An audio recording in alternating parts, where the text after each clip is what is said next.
राजद्रोह कानून मामले में सुप्रीम कोर्ट में सुनवाई हुई। सुप्रीम कोर्ट ने इस पर अंतरिम रोक लगाया है, सरकार को पुनर्विचार करने की इजाजत दी है। राजद्रोह कानून मामले पर सुप्रीम कोर्ट ने आदेश दिया है कि 124A पर पुनर्विचार करे केंद्र सरकार। अगली सुनवाई जुलाई के तीसरे हफ्ते में होगी। राजद्रोह का केस ना दर्ज हो, लंबित मामलों को अभी स्थगित रखा जाए। सुप्रीम कोर्ट ने यह भी कहा है, नागरिकों के अधिकारों की रक्षा ज्यादा जरूरी है हमारे लिए। जेल में बंद लोगों को जमानत के लिए वो कोर्ट जा सकते हैं। तो एक महत्वपूर्ण विषय जिसमें इस वक्त देश भर में बहस छिड़ी हुई है कि राजद्रोह कितना जरूरी है, क्योंकि अंग्रेजों के जमाने का ये कानून जो ऑर्डर अभी सामने सुनने में आया है कि साहब सेक्शन 124A की एप्लीकेशन पे स्टे लगा दिया है।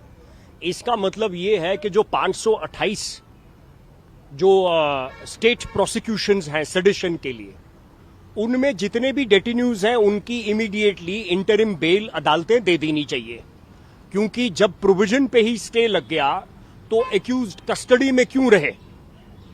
तो ये कदम इमीडिएटली जो है उठाने चाहिए।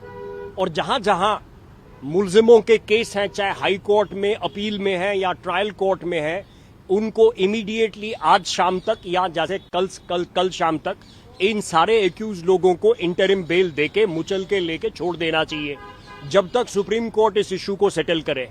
देखिए, फैसला बहुत ही अच्छा है।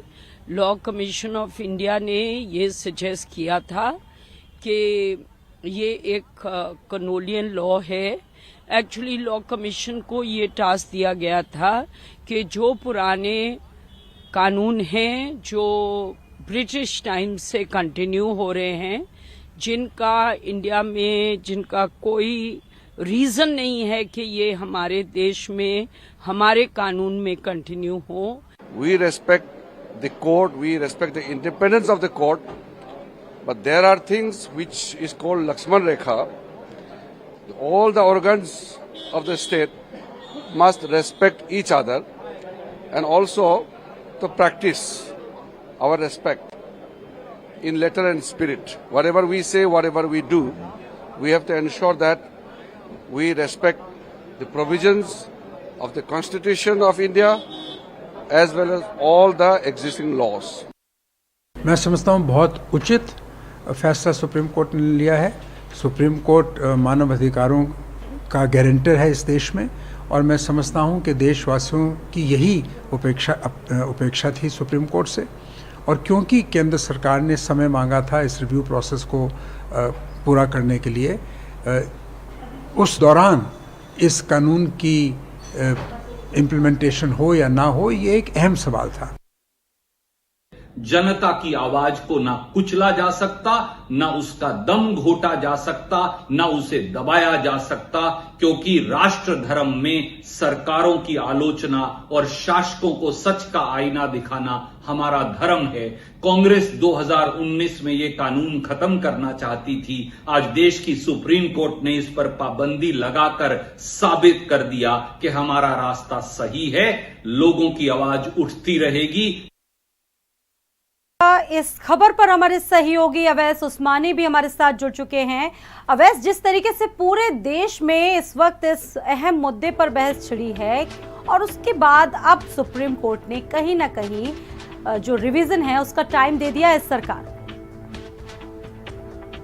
देखिए, अगर आज सुप्रीम कोर्ट में जिस तरह से दिशा निर्देश पारित हुए हैं, तो ये भी कहा जा सकता है कि सुप्रीम कोर्ट से केंद्र सरकार को राजद्रोह कानून के मामले में बड़ा झटका लगा है। क्योंकि केंद्र सरकार ये कह रही थी कि वो जब हल्फनामा दाखिल किया था और पिछली सुनवाई भी कल सुनवाई हो रही थी, तो उस दौरान केंद्र सरकार की तरफ से कहा गया था राजद्रोह कानून को लेकर केंद्र सरकार जो है वो पुनर्विचार कर रही है, लेकिन ये दंडी कानूनी जो धाराएं हैं या जो कानून है उसको बरकरार रखा जाएगा। लेकिन इस मामले में पुनर्विचार का काम जो है वो किया जा रहा है। ये देश की संप्रभुता से जुड़ा हुआ और अखंडता से जुड़ा हुआ मामला है। आज जब मामले में सुनवाई शुरू हुई तो सुप्रीम कोर्ट ने कल जो सवाल पूछे थे उसके जवाब केंद्र सरकार की तरफ से दिए गए।